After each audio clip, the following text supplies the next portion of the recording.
Our royal coats of arms were stolen, as were our royal lineages and empires. Images of our regality were whitewashed and replaced with European falsification replications. They came under the auspices of exploration, then commenced to slaughter and pillage. To mark their territory, which was just our territory, they renamed us, our countries, our continents, our cultures, nationality, and tribes. They clearly stole our artifacts, evidenced of them still being in all of their museums as we speak. This real history is the largest identity theft case in history. After looting our riches worldwide, they established an international system of oppression, racism, and discrimination to ensure we never remember who we are and come back for what belongs to us. The unmitigated gall and caucasity of it all. I am Empress Nandi, ordained metaphysician, certified angel therapist, soul healer and teacher and intuitive, born of a ray beyond the indigo ray. And as always, it is my honor and privilege to serve you. Awaken with Empress Nandi.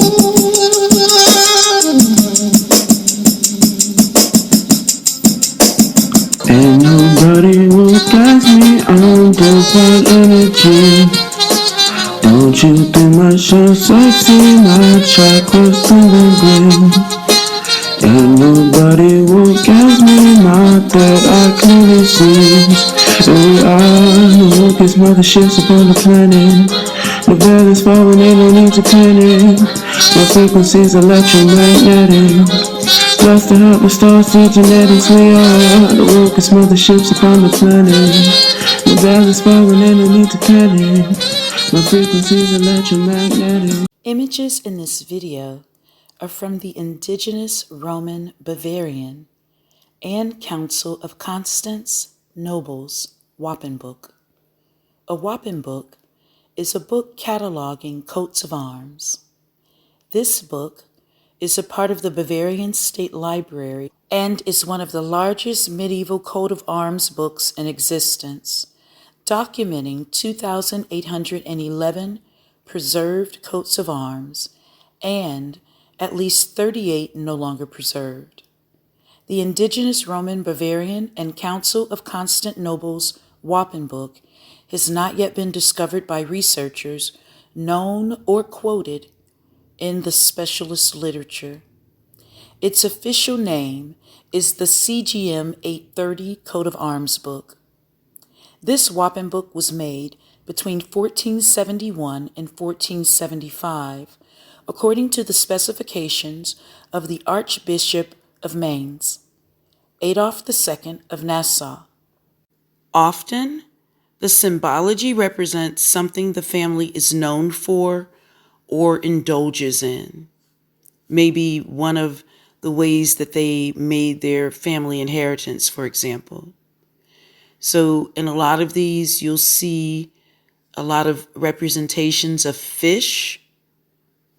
And these would be like maybe seaboard families. Enjoy perusing these images of additional royal figures and coats of arms from Rome, Italy, Germany, and all across Europe. Notice the headdress, notice the animals and symbols, notice the colors. Peruse these and read the descriptions.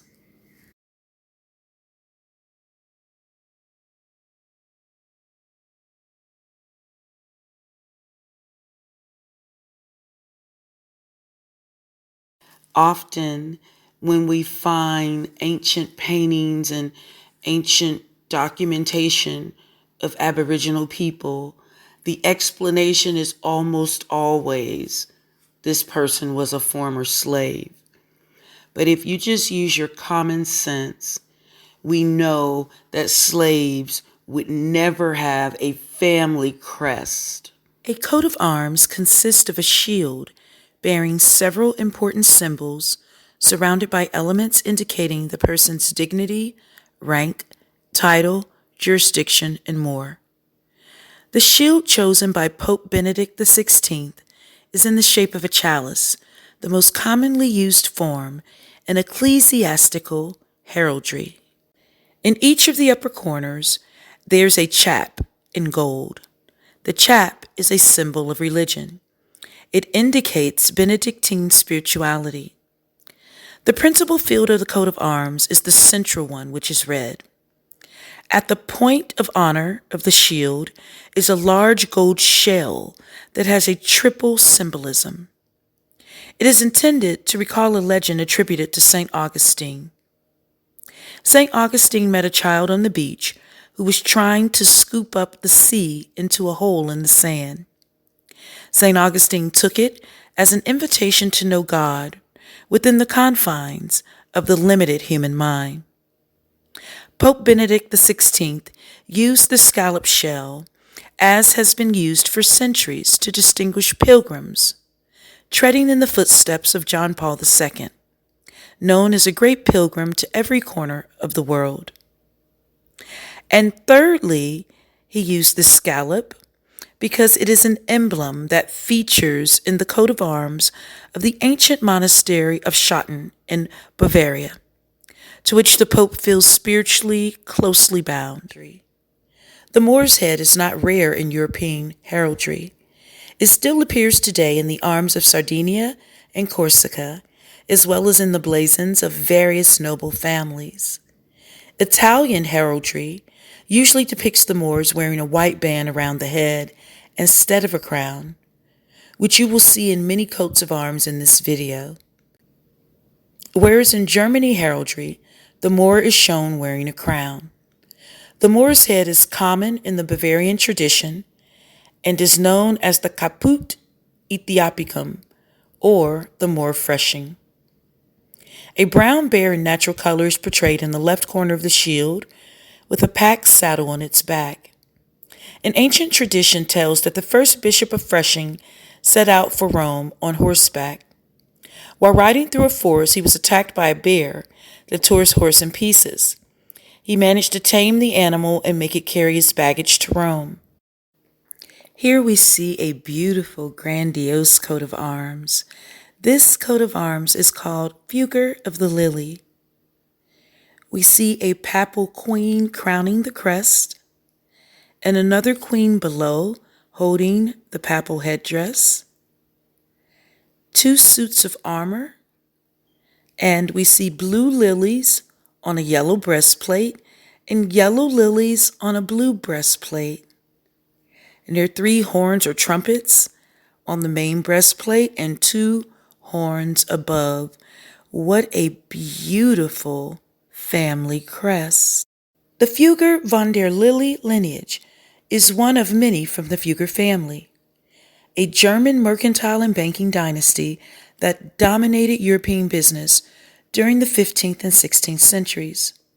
The Fugger family controlled much of the European economy and accumulated enormous wealth.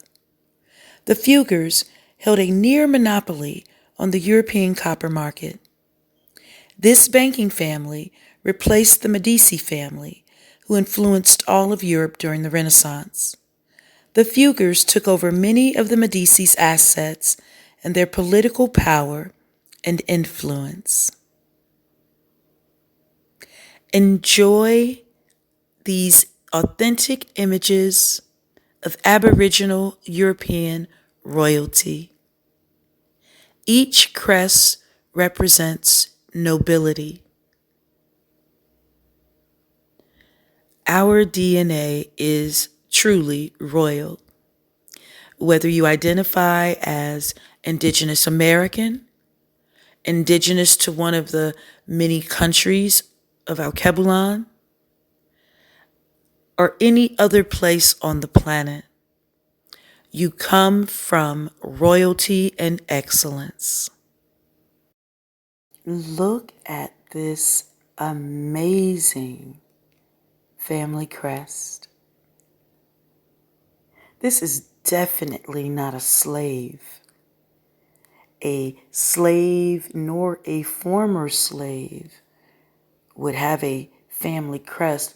These family crests are all indicative of nobility. Many of these families are a part of the papal. As you'll see the Vatican headdress. These are Roman emperors and royalty from Germany and Italy. These images of additional royal figures and coats of arms from Rome, Italy, Germany, and all across Europe. Notice the headdress, notice the animals and symbols, notice the colors. So just peruse these and read the descriptions. You may hear silence in certain parts of the video. I'm not speaking so that you can fully take in what's in front of you, evidence of your regality, evidence of your phenomenal history and impact on Mother Earth.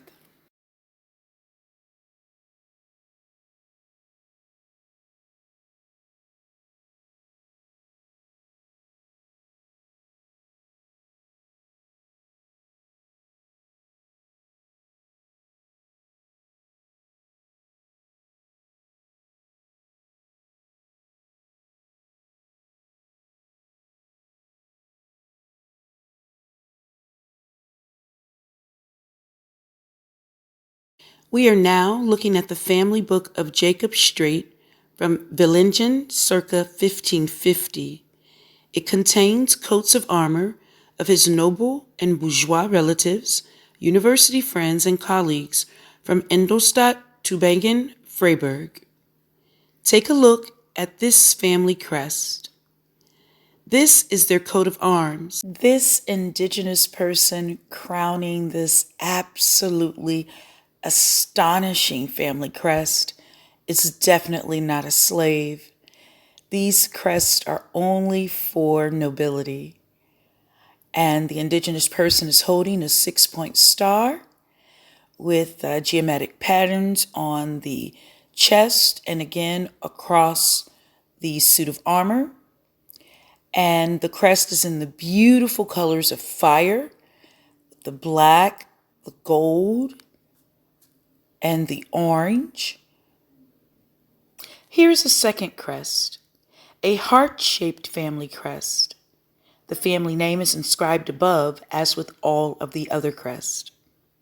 Here you see a very dark-skinned person riding what looks like a deer. Crowning the crest at the top is a second dark-skinned person wearing 3 feathers on their headdress similar to the tobacco Indians in the Americas. I spy what looks like a pewter or silver suit of armor. The family crest is of an indigenous person, and it looks like it's 1565 or perhaps 565 because we know these images are from the late 1400s, so it couldn't be 1565. This book was put together around 1550. We do know that this is a German coat of arms and family crest. It has the black and gold plumage. It looks to have a piece of the suit of armor. And on the breastplate itself, there are 3 men wearing earrings.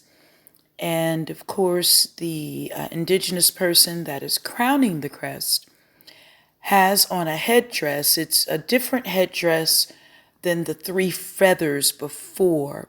This is more of a cone shape, very beautiful crest. A description of the western islands of Scotland. They speak of the island of Arran. The inhabitants are well proportioned, generally brown, some of a black complexion. They enjoy a good state of health and have a genius for all callings or employ. Describing yet another island, the island Gigay, the inhabitants are Protestant and speak the Irish tongue. They are fair or brown in complexion and of the same habitat, diet, etc.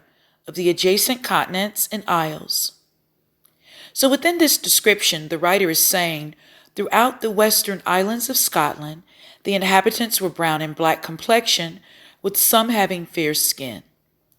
Across the Isles of Scotland, the people looked the same, had the same culture, customs, and traditions. The indigenous people of Scotland are the Twa or Dogon people, and they are definitely short in stature and tall in wisdom and spiritual power. The Dogon are a tribe of people who have an oral tradition of ancient aliens visiting them and teaching them. You are now looking at images from the Royal Book of the Crest of Great Britain and Ireland, Dominion of Canada, India, and Australasia, derived from best authorities and family records. These are original sources from the families themselves and official records of the time. These artifacts have been stolen and hidden in private collections of the wealthiest people on the planet and in back rooms of what are considered the most prestigious museums in the world.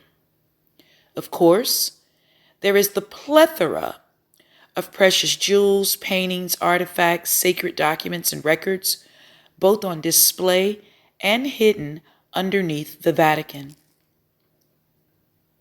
Peruse the collection of coins of various noble European families. Read the captions and notice the detail of the inscriptions. Some images indicate museum or university where the artifact is housed. You will see Aboriginal nobility of various complexions, as melanin manifests all hues of skin color. Notice the features. Notice the braids that the queens are wearing. Notice the phenotypes of the faces. Read the captions. Notice the inscriptions on the images. Just really take all of the symbology in, the colors, the insignia, the regality of it all. What you are looking at is the authentic lineage and history of the European. If you are a dark-skinned person, if you are a person that is considered so-called black, then your lineage is replete with regality. Our lineage is so old on this planet that all royal lineages began with us. When I say you or us, I mean indigenous people collectively, regardless to the continent of origin. You refers to melanated people, Aboriginal people, indigenous people, misnomered as black. The powers that be started calling us black when they decided to make black dead to the law. You are Nagus, Nagas, meaning king. You are Pharaoh, which means deification of man, man actualizing this God in the flesh. You are a god, meaning a creator. You are a goddess, a queen. You are an empress. You have ruled empires. You are the mother of civilization. You come from the highest civilizations known to man. You come from magnificent wealth. In fact, the wealthiest man the earth has ever known was the king of the Mali Empire, Mansa Musa. Knowledge is power. Knowing who you are matters. Knowing your lineage matters. It affects you in a positive way. It is transformative from the inside out. That's why this information has been hidden from you, because knowledge is power. And when you walk in your full power and the full knowledge of what is truly yours, then the probability of you taking it back, your true identity, your power, your land, your wealth, your artifacts, your place in history, is tremendous.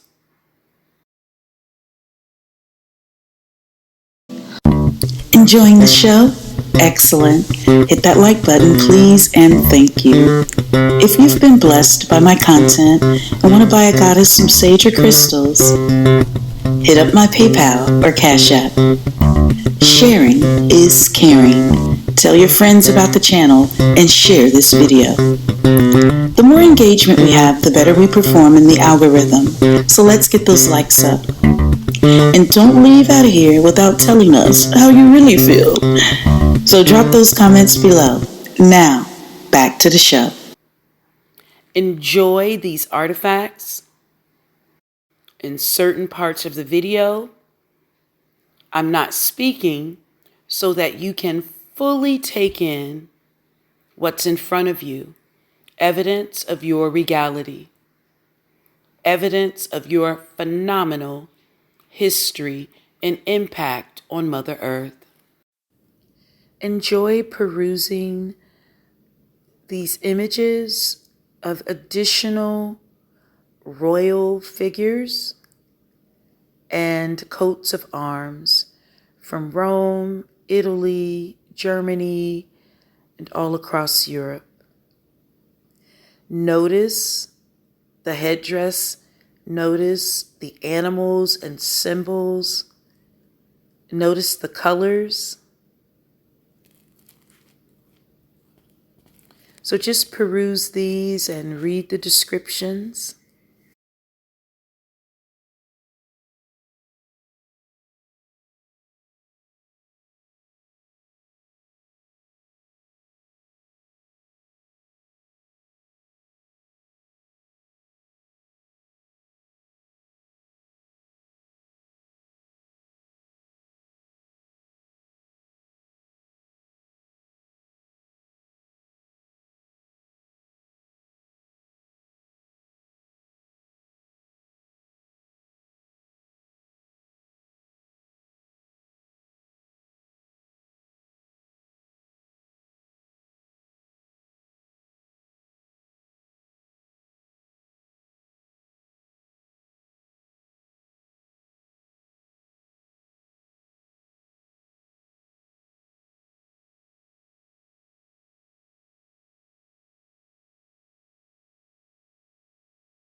We see here a beautiful silver sixpence of Edward VII, son of Henry VIII.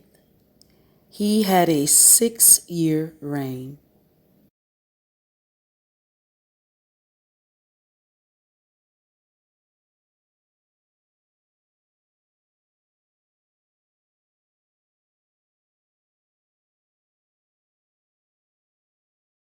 Archduchess of Austria Joan, Infanta of Castile and Aragon, Princess of Burgundy and Flanders, second daughter of the Holy Roman Emperor Charles V, which you will see momentarily. Served as regent of Spain for her brother King Philip II of Spain upon his marriage to Queen Mary I of England. Their joint title was Philip and Mary, by the grace of God, King and Queen of England, Spain, France, Jerusalem, both the Sicilies and Ireland, defenders of the faith, archdukes of Austria, dukes of Burgundy, Milan, and Brabant, counts of Habsburg, Flanders, and Tyrol. Interesting enough, in one of my past lives in Spain, I was a part of the House of Reuben Castile. So when I saw this name, I got excited and I researched the coat of arms for the Castile family. So there's several coats of arms, and Castile was really like the beginning of Spain becoming independent. Castile and Aragon joined together, and then they expanded the kingdom and eventually became Spain. So in that lifetime, I wasn't royal, but I was very powerful and key within the house of Reuben Castile. Someone betrayed me. I believe one of my friends in this lifetime was the person that betrayed me in Spain. And that betrayal changed history. Now, I believe it had something to do with the Moors losing reign in Spain, but I don't know that definitively. Next is Holy Roman Emperor Charles V. And you will see momentarily that he is also a part of the Inca kings list. So there may be moments of silence throughout this video, so you can just take in, ingest, imprint, memorize, awaken within you memories of your royal DNA. It is my honor and privilege to introduce to you Cure Imaho Ahau. It is largely his painstaking research that I present to you today. This God King is Costa Rican. Like me, he was on an unwavering quest to find the truth behind the truth, and he stumbled into this gold mine of receipts of dark-skinned Aboriginal dominance across the globe. He doesn't outwardly look like a so-called black person, but I'm telling you, his soul memories are clearly of his Aboriginal existence on the planet. I am so grateful for this God King. Check out his channel and let him know that Awaken with Empress Nandi sent you. He is clearly walking in divine purpose with this YouTube channel. He is hands down one of my absolute favorite channels. If you want receipts of your Indigenous American ancestry, if you want receipts of Indigenous royalty throughout the globe, you can live at this channel and become very full from knowledge. That this is Holy Roman Emperor Charles V. All right, the Holy Roman Emperor Charles V, because the painting is in this Dutch museum, very famous. This is actually Charles V, because we got a depiction of Charles V. All right, so just stare at him real quick, because I'm going to pull that out right now. All right, we're going to pull out the Inca Kings list. And then we got this coin right here. It says Ducat issued in 1537 during the period when Charles V occupied Wittenberg. Painting.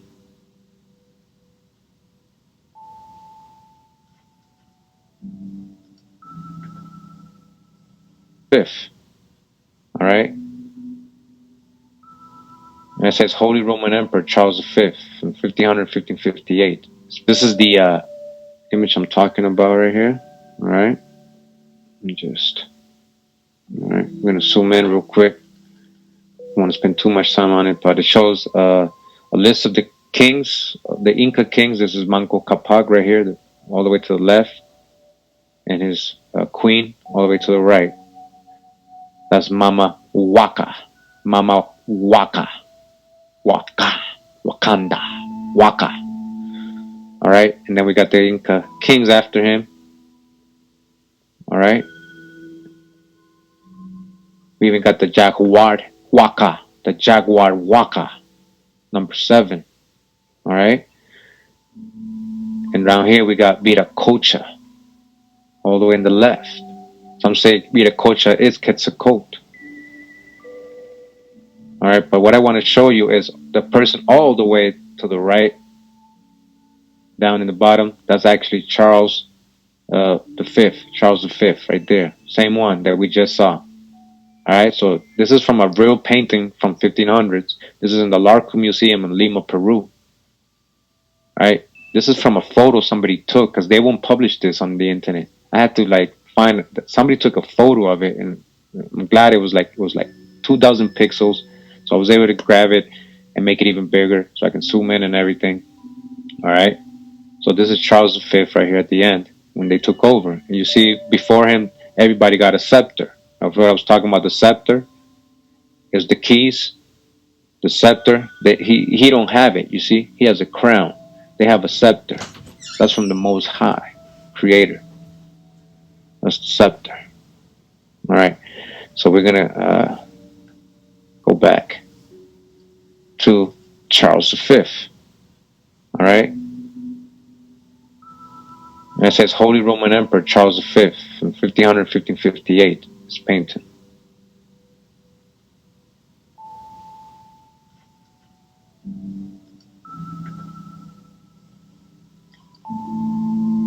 And then we got this coin right here. It says Ducat issued in 1537 during the period when Charles V occupied Wittenberg.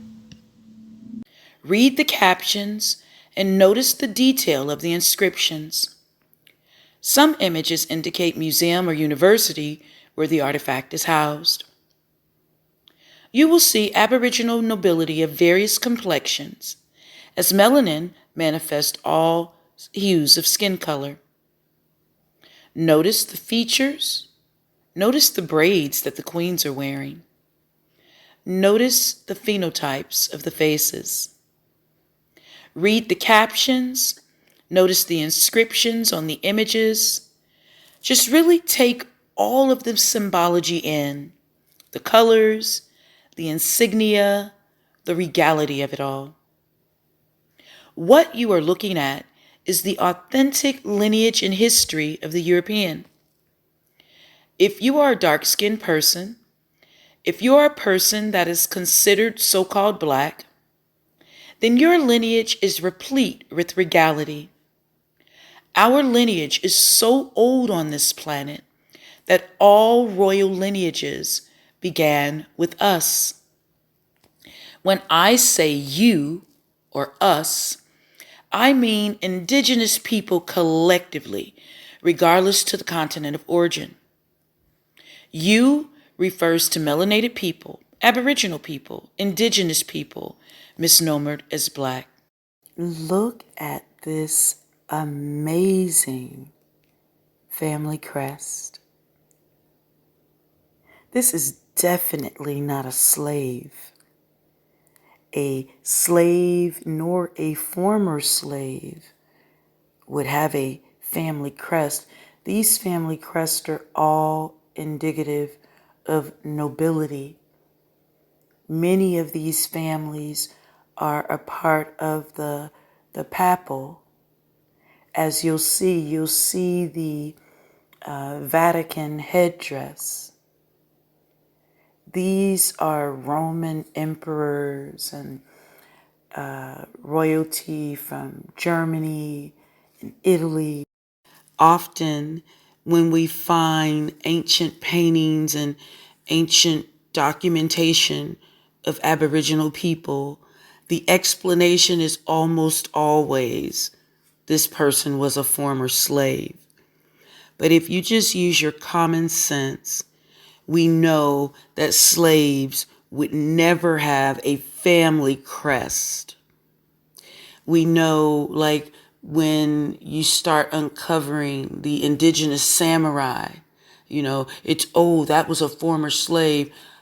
In what culture does a former slave get an opportunity to become a samurai? I mean, make it make sense. Often, the symbology represents something the family is known for or indulges in.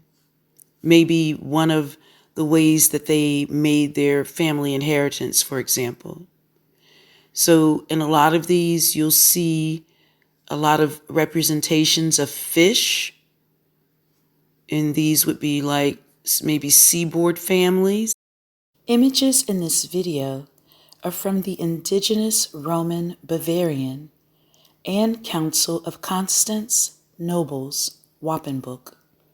A Wapenbook is a book cataloging coats of arms. This book is a part of the Bavarian State Library and is one of the largest medieval coat of arms books in existence, documenting 2,811 preserved coats of arms and at least 38 no longer preserved. The Indigenous Roman Bavarian and Council of Constantinople Wapenbook has not yet been discovered by researchers, known or quoted in the specialist literature. Its official name is the CGM 830 Coat of Arms Book. This Wapenbook was made between 1471 and 1475, according to the specifications of the Archbishop of Mainz, Adolf II of Nassau. I am the real Eve, the mother of all civilization, black, brown, white, and yes, the Asian. My royal DNA is the oldest and strongest on the planet. For hundreds of thousands of years, I was the only human life on this entire planet. I am the only Aboriginal human, indigenous to all four corners of the earth.